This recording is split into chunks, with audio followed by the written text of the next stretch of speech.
For FBLA number 2, with a focus on technology, I worked again with Brent Town, the high school principal here at Sioux Center Community Schools. He has only been here for a couple years, so it was a great learning experience on how to adjust to a district.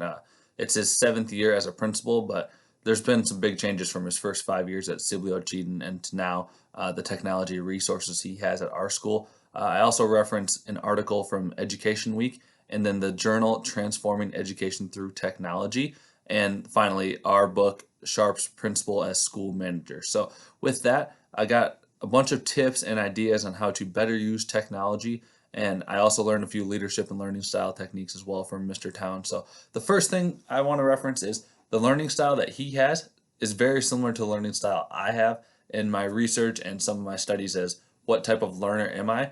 He is a hands-on visual learner like myself.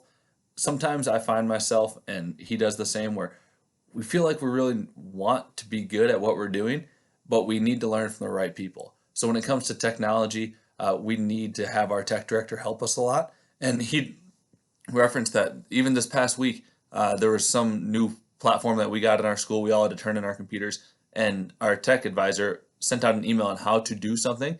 So we watched the video, but even then, it's just better to have the tech advisor come help you. So if you are a hands-on visual learner like myself or Mr. Town, I would recommend making sure that you ask the right people to help you. There's no shame in asking. It only makes you better when you're willing to learn like that. When it comes to leadership style, he references his own funnel approach where you let your staff have a voice, but you always have the final say. It's really important, especially being new to a district, or for myself whenever I have my first administrative role, to realize that the people in the building, the people in the district have been doing what they're doing, have been there for a long time. So it's valuable to let them have a voice. Now, what he said last time on FBLA number 1 was never forget what it's like to be a teacher. And he feels that same with the funnel approach, and that's why he has that. You take in different things from different people, and you put all these ideas together, and then you have the final say. But you have to recognize that the people are in that building for a reason. They've been there for a long time. They know how to teach. They know how to be in education. So it's really valuable to learn and use the tools that they have, the assets that they bring to the building. When it comes to technology, I asked Mr. Town and in some of my research, what's the benefit of technology? Why have we used it for so long? How has it changed in his 7 years? And he said the big thing is technology can help make life more organized and more efficient. It can come with frustrations in doing that, especially when technology doesn't work. We both talked about how technology cannot be a crutch, and that was also referenced in some of the articles I read and some of my research. Is you can't just rely on technology to do everything for you. Things like Infinite Campus, Canvas, Google Drive, they make technology, they make your life easier, more efficient, more organized, but when they don't work, you have to have some form of backup plan. So it's important to know how to train or have the right people to train you on those technologies, but it's also important to remember who you are, and the best way to be an administrator, be a principal, be a leader is to make sure you have multiple assets, multiple ways to enhance people's ability to teach, be in education without just using technology. Technology definitely helps communicate, though. It's way easier to promote and keep everyone in the loop. Sending a mass email, faster emails, things that don't need to be personal, it's so much nicer when you can just click all staff or high school staff or middle school staff, wherever your position is, whether it be a superintendent, principal, vice principal, athletic director. When you can just click a tab that says, send this mass email out, or for myself as a teacher, send this out to all 8th graders. That just makes life easier, and it makes the stress of having to find 100 different email names, 100 different people to contact, it just makes it a lot easier. So he recommended, and these articles, like I said, that I referenced, they recommend using the right resources, using the right platform. For us, it's Gmail. We used to use Outlook. Find one that your school, district-wide, school-wide, can be efficient on and can use together. Also, he likes to be the one in charge of the school's social media account, and I would agree with that. Being the one that can be held accountable if something goes wrong with the social media, if you leave it in the hands of someone else, well, then your superintendent or your community, the stakeholders in your town, they're not really going to care what your secretary put on there. They're going to think that it's the face of the principal, the face of the building. So it's just safer to run the school's Facebook, Twitter, whatever other accounts you may have, because those really do help you promote. Similar to mass emails, they don't need to be personal. It can be, hey, there's a game tonight, come to the game. Hey, there's a snow day, this is our schedule for the day.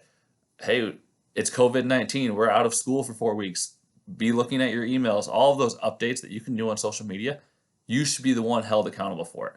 Don't let your secretaries, don't have an assistant do those things. It's important for you to be the one doing that. I've already referenced Google Drive, Infinite Campus, Canvas. Those are all great technology resources to use that make life easier, more efficient.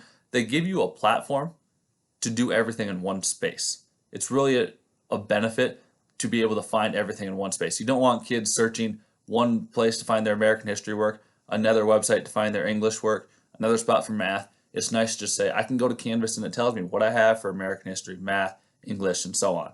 So find the best technologies that fit your district. And part of that is depending on what type of school you have.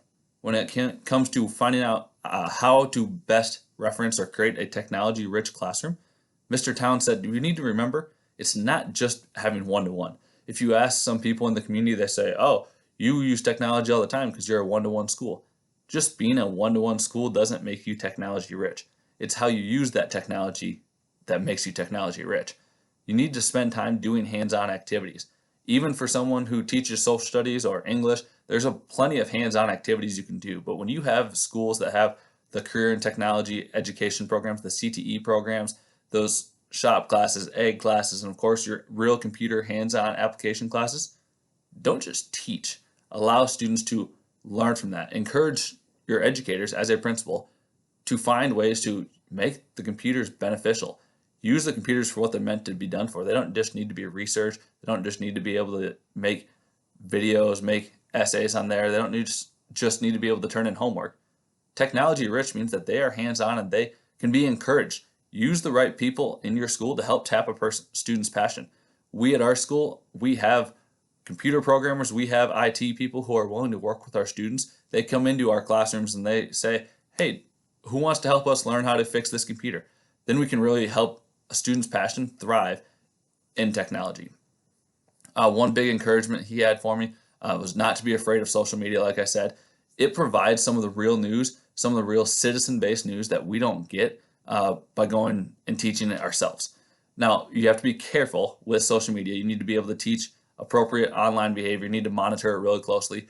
But with what we've seen recently, it's so much better to have real firsthand news, primary sources that we maybe wouldn't have if we didn't have Twitter, Facebook, those type of social media platforms. So if we can encourage that and teach that in a strong way, and like I said, you want to be the one to be held accountable for it. So there's a lot of value in how you use that technology piece with the phones that we have at our access, the social media platforms, the way that we can get news in a heartbeat like that. And the last thing he said, also related to social media, was it can really inspire. Some of his favorite quotes come from following leadership, educational, motivational accounts. You learn to accept and become diverse in your thoughts by doing that, and it gets strong educational tips out there that not only you have, but then you retweet those, you send those to your staff, and it just makes your school environment, your climate really thrive, and is really encouraging to staff and students. So what I really learned about technology is there's a lot I have to learn yet before I become an administrator. I feel like I'm pretty tech savvy and I understand tech as an educator, but even referencing the assignment we did a few weeks ago with where are we at in our tech assessment as administrators, I've got a lot of work to do, but I felt really encouraged and I'm grateful that Mr. Town was able to take the time with me so I can learn a little bit more about ways that you can use technology, ways that you can become better, ways that you can encourage your school, your staff, your students in being tech savvy and understanding how to use technology in education.